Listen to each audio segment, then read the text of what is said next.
ළමයි මෙන්න මේ වගේ ගස් වලට පොඩි ඩිමාන්ඩ් එකක් තියෙන හොඳ ලස්සන ගස් జాතියක්. මැමලේරියා ඕල් ලේඩි කියලා කියනවා.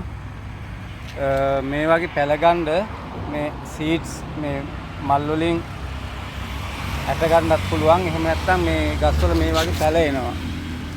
මේ වගේ පැල ආපුවාම මේ වගේ පැලයක් මෙහෙම කඩලා ගන්නවා. එතකොට අරගත්තාම අරගෙන මේ මෙතන මේ පස්ස පැත්ත වේලනකම් මාසයක් විතර තියන්න ඕන. තිබ්බහම මේ යටින් මුල් එනවා.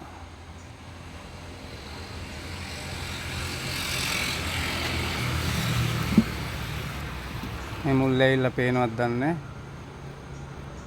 මේ මුල් ඇවිල්ලා තියෙන්නේ. මේ හැම එකම මුල් ඇවිල්ලා තියෙනවා මේ. ඊට පස්සේ මේවා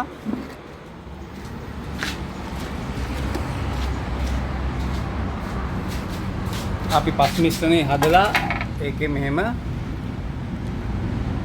පොඩ්ඩක් මෙහෙම තියනවා. තියලා හැබැයි සතියක් විතර වතුර දාන්නේ නැහැ.